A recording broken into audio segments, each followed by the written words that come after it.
শরীরে যে কোনো জায়গায় ব্যথা হলে এই দোয়াটি পড়ুন, ইনশাআল্লাহ সাথে সাথে আপনার ব্যথা দূর হয়ে যাবে। প্রিয় ভাইয়েরা আমার, প্রিয় বোনেরা আমার, আপনার শরীরে যদি কোনো কারণে কোনো জায়গায় ব্যথা হয়ে যায়, তাহলে আপনি শুধুমাত্র আপনার ব্যথার স্থানে ডান হাত রেখে এই দোয়াটি পাঠ করবেন, তাহলে দেখবেন ইনশাআল্লাহ সাথে সাথে আপনার সেই ব্যথা দূর হয়ে যাবে। প্রিয় ভাইয়েরা আমার, অনেকে আছেন অনেক ব্যথার মধ্যে পড়ে যায়, অনেক ডাক্তার দেখিয়েছেন, অনেক ওষুধ খেয়েছেন, দেখা যায় মাজায় ব্যথা হয়, কোমরে ব্যথা হয়, এবং এই ব্যথাগুলো আস্তে আস্তে স্থায়ী হতে থাকে।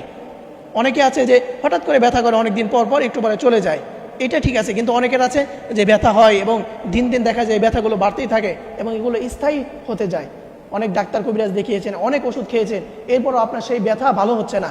তাহলে মনে রাখবেন, আপনি যদি এই দোয়ার আমল সঠিকভাবে করতে পারেন, তাহলে ইনশাআল্লাহ সাথে সাথে আপনার সেই ব্যথা দূর হয়ে যাবে।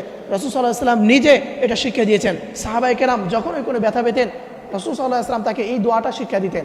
সেটা আপনি কীভাবে করবেন? আপনি আপনার ব্যথার স্থানে ডান হাত রাখবেন, এরপরে সর্বপ্রথম আপনি একবার দরুদ শরীফ পাঠ করবেন। দরুদের মধ্যে শ্রেষ্ঠ দরুদ ইব্রাহিম, যেটা আমরা নামাজের ভিতরে পড়ি, অথবা আপনি ছোট্ট দরুদ সাল্লাল্লাহু আলাইহি ওয়াসাল্লাম, এটাও পড়তে পারেন।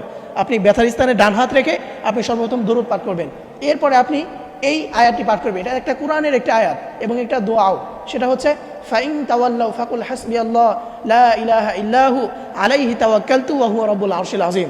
আমি আবারও বলছি, এটা হচ্ছে ফাইন তাওয়াল্লাউ ফাকুল হাসবিয়াল্লাহ লা ইলাহা ইল্লাহু আলাইহি তাওয়াক্কালতু ওয়া হুয়া রাব্বুল আরশিল আযীম। আপনি এটি 3 বার পাঠ করবেন, এরপরে আপনি শেষে আবার একবার দরুদ শরীফ পাঠ করবেন, এরপরে আপনি সেই ব্যথার স্থানে আপনি মালিশ করে একবার ফু দিয়ে দিবেন, তারপরে দিবেন ইনশাআল্লাহ সাথে সাথে আপনার সেই ব্যথা দূর হয়ে যাবে। আল্লাহ তাআলা আমাদের সকলকে এই দোয়ার আমল করার তৌফিক দান করুক। সকলেই পড়ি আমিন।